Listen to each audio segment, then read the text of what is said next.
The King's Court is now in session, and that can only mean one thing. It is Talking Tuesday. And televisions, 10 TVs. Adam King is with me, Austin Ward, on the Austin and Birm Show. No Birm, just Adam King, because it's Tuesday. And these are my favorite kind of Tuesdays, Adam. Listen, first of all, two things. I love my Tuesdays now. Okay. This is my favorite new tradition of my life. And before we dive in, I read every single comment. I want that to be clear. There are people that say, like, don't read the comments. No, every single one. I told you not to do that. Yes, and I read every one. And I'll tell you this. Somebody commented last week, tell Adam to knock off the TV shtick. This is me, ladies and gentlemen. Yeah. This is just who I am. What you get is what you get. It's no... we'll stay in the shot. How about that? Well, it's no That's shtick. A TV thing. That is. See, I was just so relaxed. Well, it's funny that you mentioned that, because on Sunday, I called a loyal watcher of the program, my dad, for Father's Day. Love it. And he said, I love Talking Tuesdays. Yes! With television's Adam King. Let's go. He's got, Mr. Ward, I love you. He's got great passion. You guys have seemed like a lot of fun. I said, yeah, we sure do. Yeah, we do. We genuinely enjoy it. And sometimes we even have answers for the questions, but that's not what this version... We still have to wait for like 80 days to have real answers. Yeah, but this version of Talking Tuesday is what I like to call a hypothetical. And I like this. I genuinely said to you when you teased this up, I'm excited. Yeah, hypothetical Talking Tuesday. So it's a possibility. Anything can happen in the world of Ohio State athletics. It's probably not going to happen this week, but there's still a glimmer of hope that maybe some Buckeyes will have a press conference. Current Ohio State football players. Mm-hmm. And if they don't, doesn't matter. Guess what? We're just going to pick the ones that we would want to talk to and what questions we would ask them. So you get to start your draft order, Adam. Who must you talk to? If it was real. This is interesting. I like how you're saying this, because now you've changed my mind. My first thought was like, I want to ask like Caleb Downs or Jeremiah Smith, how do you get better? Like I was talking to Terry McLaurin today. Mm-hmm. He was at a golf outing for Hope, put on by Chris Fields, former receiver. And he said he really thinks that Jeremiah Smith is going to take that next step this season. Yeah. And when he said it, I thought, what does that look like? Like, not that I don't think Jeremiah Smith is going to get, but like that's a terrifying concept. Yeah. And when you look at someone like Caleb Downs, like we ask so much about the unknowns of the world and like, how is this going to look? But how does the best in college football take their game even better? Because typically the best in college football don't walk back on a football field for another season, let alone two more. Right. And so, he said this offseason a little bit, he's trying to, be more of a vocal leader, but he's been the dude of the week, which I absolutely love. Been the dude of the week a couple times now. Like, he was an Iron Buckeye again. Like, what is this man going to look like that he's only getting better? That's what I want to ask him. When was the last time you saw him? Because he's been out at a lot of these camps just wandering around, and he needs like security protection, by the way, at all times. Because 100%. Everybody wants his autograph. Everybody wants a piece of J.J. Smith. I thought it was crazy a year ago. Birm was having this conversation that like by September, he was going to be the most famous player in college football. I said, come on. Rein it in. That's what I kept saying. Rein it in. That's too much. Yeah. Like we're going overboard. You're going overboard. But turns out he was right. And so I've had to continually admit that. And it wasn't because I didn't think. Does that hurt a little bit? No. Yeah. If I say no, then it lessens the pain because I'm lying to myself. Yeah, there you go. But we all saw him in spring. It was like, well, he's going to be really, really good. He's the most advanced true freshman maybe we've ever seen. But I remember going through this process with Garrett Wilson, and it was like, well, you have to learn how to do all the other things, and Brian Hartline has to trust you to take all these snaps. And it was like, well, that's not the case. Jeremiah is going to shatter every notion that you might have for what a true freshman can do. So, but to your point, now you have to carry that over and elevate. That's his goal. Jeremiah Smith will want to be even better. Brian Hartline will want to make him even better. Ohio State will want to catapult him to the next level. And what does that look like? I don't know, but you just watch him, the way he works. I think there's a different comfort level being out there at the Woody around these other high school kids, around his teammates. It's not new to him anymore. Mm-hmm. He's dealt with the fame.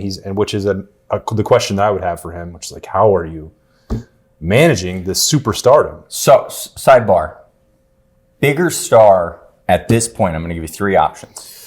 So right now, everywhere in their career, at their peak of their Buckeye career, and JJ right now, CJ Stroud, Marvin Harrison, Jeremiah. In terms of national stardom, yes, Jeremiah is already past it. Don't you think? I don't. Like, when asking that question seems insane. Like, I remember Marvin Harrison Jr. coming out of the spring game before his last season, and like, they were like, they had to like get a path to get that man out of there. And you're right. I think it's bigger than that at this point. Yeah. And CJ probably doesn't, he probably doesn't even sniff the level of stardom that we're talking about here with first Marvin and now Jeremiah Smith, because there were other high level quarterbacks at that time. So he was kind of overshadowed. And, they're coming off the season where they didn't win the game, and Connor Stallions was stealing every signal that he made, and you were, filming the Michigan sideline and busting them in real time. So have I ever told you, am I allowed another sidebar? I already used my one sidebar. Have I ever told you the story? This is the King's Court. You're right. You make the rules. I don't make the rules. I thought I only got one sidebar. No. I was telling someone the other day about this. The reason I found that video is because I finished my work like way too early in that day. And I like had my feet kicked up, and I was reading something online about the whole scandal, and I was like, I wonder if we got video of this dude. And I just went back to our video and I just started scrolling through every play. It was only like the 9th play. And if we're being honest here, I never went past the 9th play. I found that. I said, I have gold. Got him. I said, oh my goodness. I called my producer over. He said, oh my goodness. And And so I have never looked past the 9th play. We may have 8,000 of those. Who knows? You told me that you spent 100 hours combing through footage. You lied to me. Oh, I did go through the up cam first. So we have a camera up top. And I went through the whole game on the up cam. Yeah. But then when I got to that was where I was frustrated. It was like the 9th play of the game or whatever. We threw to a Mecca. I was like, I just started here. You're right. I forgot I went through the up cam first. Yeah. Yes. But that was just bored Adam. Yeah. CJ. Yeah, he had it all taken from him. And the fascinating part, well, this is a sidebar to the sidebar, was that you only get one. Okay, sorry. It's not your court. CJ took a lot of criticism, and people didn't understand his personality, or they took exception during the career. I think once it ended, there became a very different level of appreciation 100%. For CJ Stroud than there was in real time. So, I think it's a good way to put it. Justin Fields, Chase Young that may be closer to that level of conversation. You weren't as into the circus on the beat as we were at that point. So yeah, but I know I'm not saying you weren't aware of it. I'm just saying no. But I can say it from a different perspective, because I was in Missouri. I had not made it to Columbus at that time, but growing up a Columbus kid, I never missed a Buckeye football game. You're right. There was an aura with Justin Fields. There was an aura with Chase Young. CJ, you nailed it. CJ didn't get that aura until after the Georgia game. Yeah, it was like, see, yeah, I told you. Yes, and then even the critics were like, well, see, we told you could run. Yeah, and he's like, well, that's not my fault. And then he went to the Texans and did all that, and everyone was like, this man is the greatest man alive. Yeah, he was awesome. Always great. He was always great. Even going back to the first time Birm and I met him in Rancho Cucamonga, California, I was like, this guy he's different. Great man. Different. Yeah, I mean, you have to start with Jeremiah Smith and Caleb Downs for this team. I don't think that's the correct choice. Although there are no wrong ones. There are wrong ones. But handling the stardom, the things that he is trying to do, both of them, that they're trying to do to get better, where it's like you're already at the top of your game. Mm-hmm. Ohio State is the best offensive player in America and the best defensive player in America. Maybe we can just ask them who's actually the better football player. Who's better? Yeah, I think that'd be fun. My number 2. You took 2. Huh? I guess, yes, I asked them both the same question. You're right. My number 3. There we go. Goes to a guy like Sonny Styles. And I want to ask Sonny, let me ask you this. Do we have a lie detector on these guys? Do they have to answer the question? This is a hypothetical truth-telling. Because I love Sonny, but Sonny is very good at and I don't know that you're actually going to get an answer from any of the defenders on this, but how different is this defense? You went through 3 years of the Jim Knowles defense implementing that. How much has changed this offseason? How much are you back into the playbook and back to learning new terms and back to learning new schemes? Or is this still the Jim Knowles defense, which is the Ohio State defense, and someone else is just tweaking it? I think that's what I really want to get. And I don't know if they tell you as much as we'd like to know, because I don't think they want to let on as much as... Yeah, I think if that's your goal, you may have to be more selective about who you choose. Yeah. Because Sonny is going to give you a very diplomatic and insightful answer. Yes. But probably not the one that you're looking for. Whereas I would humbly submit to you. I know who you're going to say. Whose position might be different? Who is embracing a shift in coordinators? Who's getting it wrong really well with Matt Patricia? And if you could come up with a person who fits those criteria, that would be. They might speak their mind. Maybe a guy who's just a really good guy, and finally going to show it. That's criteria number 4. Do you think people know who we're talking about yet? Who am I talking? Is there a person that? There's a guy on there. Of course, Jermaine Matthews. I think he would tell you. I think you'd get a good answer for Jermaine. He actually checks those boxes. He's probably going to be playing in the nickel. Yeah. Seems to get along maybe better with Matt Patricia. I don't know. There was a give and take there with Jim Knowles. But Jermaine would tell you. Yeah. I think there are a lot of guys. Arvell Reese, I think, would probably tell you. CJ would tell you. But CJ Hicks would definitely tell you. CJ's the best. And I must put him down on that list. I want to ask.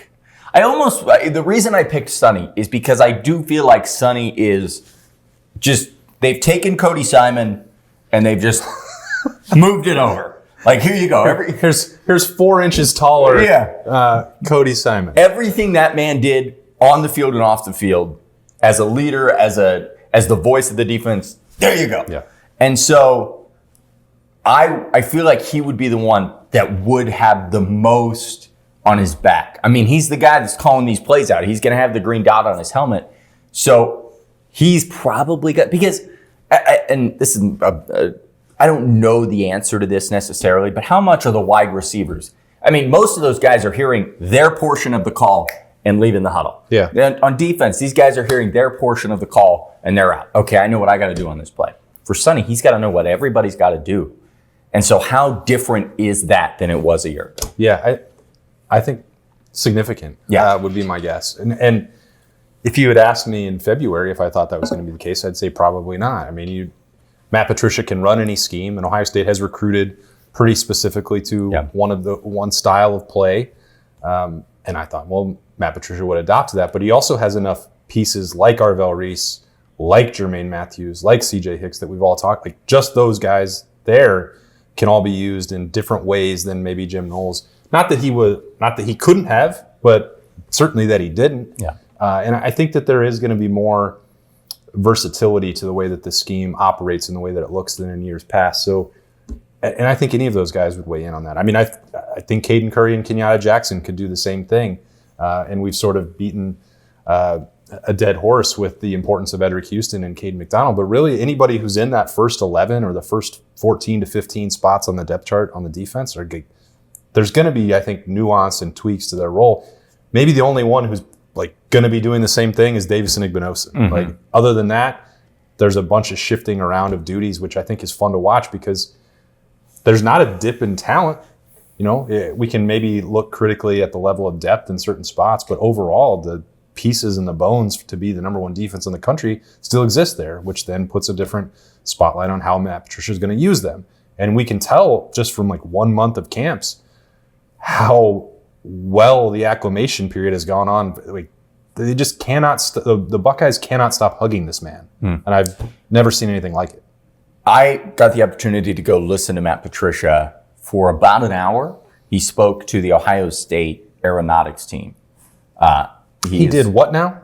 Yeah, he's I don't know what you call him. They're building a drone that can rescue people from emergency situations. They're in some contest. I can't remember. Sloopy Works is what it's called. Okay. Boom. Pulled that out of somewhere. There you go. He spoke to Sloopy Works for an hour.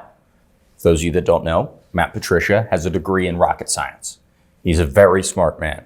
And in listening to him for an hour, talk about the crossover between football and engineering and rocket science, I realized this man is so much smarter than I could ever dream of being. Mm-hmm.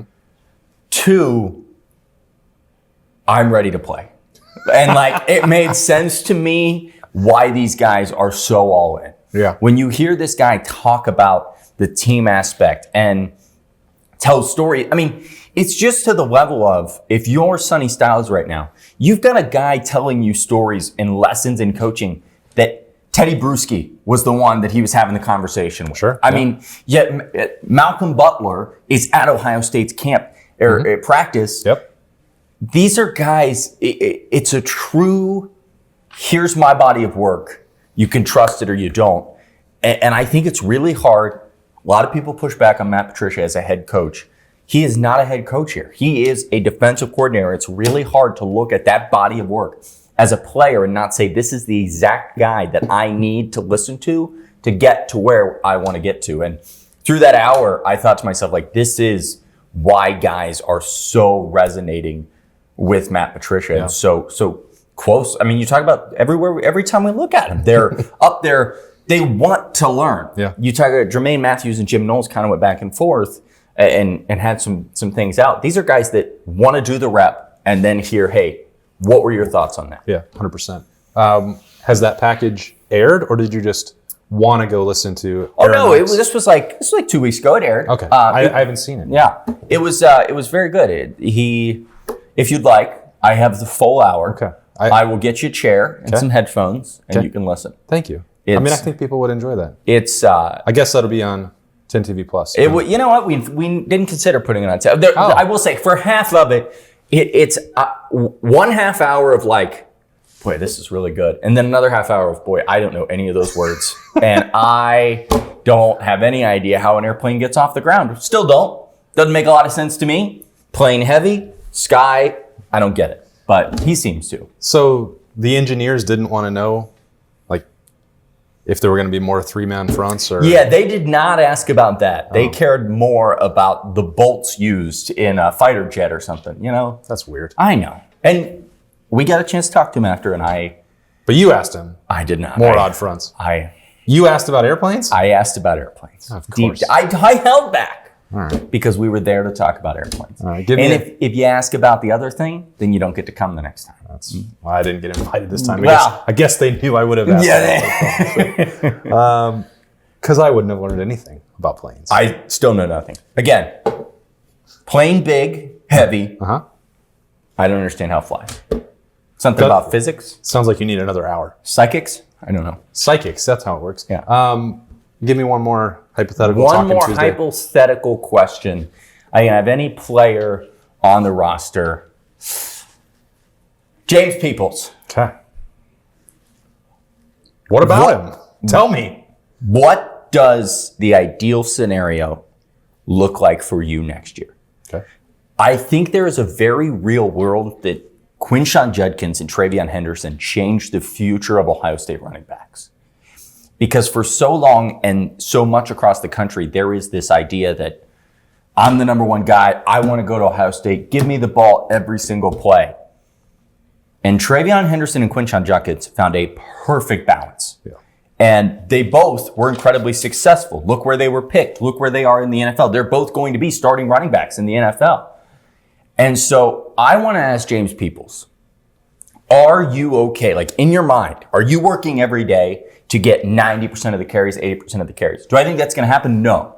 But is that your mindset? Or learning from those two, are you completely fine in maximizing the opportunities you get and coming in and sharing this load with Bo Jackson, maybe more than you would have a year ago? Because it is. I mean, it's such a different mindset. We saw when TreVeyon Henderson and Evan Pryor both came here, they were both highly sought after running backs. Yeah. And the question was, well, how are they both going to work? Now, obviously that ended. They chose it. I think that's the most important part. You rightly give credit to both TreVeyon and Quinshon for managing that a year ago, but that was always what TreVeyon wanted. Yeah. Again, I'm telling another recruiting story.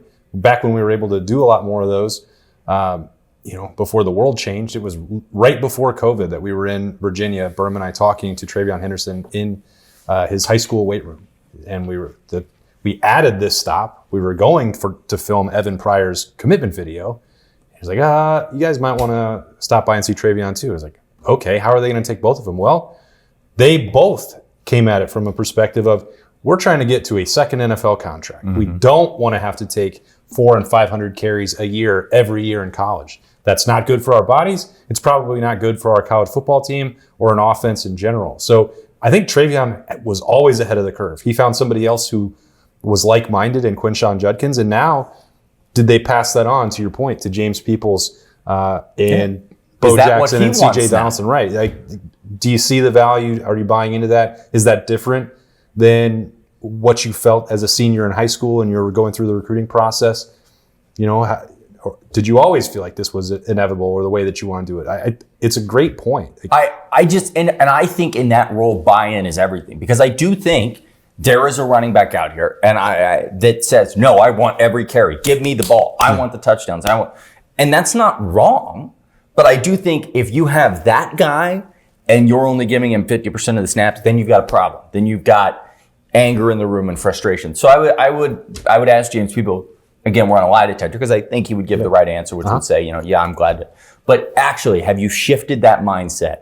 Are you excited that Bo Jackson and Donaldson are behind you to better allow you to maximize your opportunities as opposed to maximizing your carries? Yeah. Well, you still have to prepare as if you're going to get 90% of the carries. I mean, you're going to play this position at Ohio State with the value, the significance of carrying the football for this program. Like, you better have a preparation level that gets you to a point that you could take 500 carries if you need to, because there's no guarantee that C.J. Donaldson, James Peoples, Bo Jackson, everyone stays healthy. And we've seen that in other years. Ohio State was really fortunate last year that they did not have to deal with that. We've seen other years not that long ago where they're getting into November and it's like, do you think we can convert that linebacker back over to running back again? Or how are we going to get through this game? You think that tight end can play linebacker? Yeah. You think we can give Mayan Williams the ball in the national championship? Wow. Yeah, off the bench when he hasn't had it. When he was brand new. I mean, Chip Trainum was supposed to be focused solely on playing linebacker. It's like, no, you got to come back over here. There's just not enough bodies to go around. So like that has to be the thing. When you preface that by saying, how are you preparing? It's got to be that you want that you're in position to take every carry, but the mentality is different. Now you've given me the PR answer. Well done. See, you could do this, because you're right. I did say, how are you preparing? And that's what he would say. I prepare like I need the ball. I'm getting the ball every play. Well done. That's the beauty is that it's the backup quarterback answer. You got to prepare like you're starting every game. That's how I am. Like, I'm going in the next. See, this is the first season that you and I have done Talking Tuesdays. It gives us a chance to work through the issues in our questions. Yeah. It's a workshop opportunity. This is great. It's like, is that going to work? Duly noted. And now what's going to happen is we'll never get to talk to him. I'll have it ready. I'll be waiting, or everybody will ask their 55 questions and they'll be like, all right, and that's enough for people. And I'll be like, wait, I wrote it down.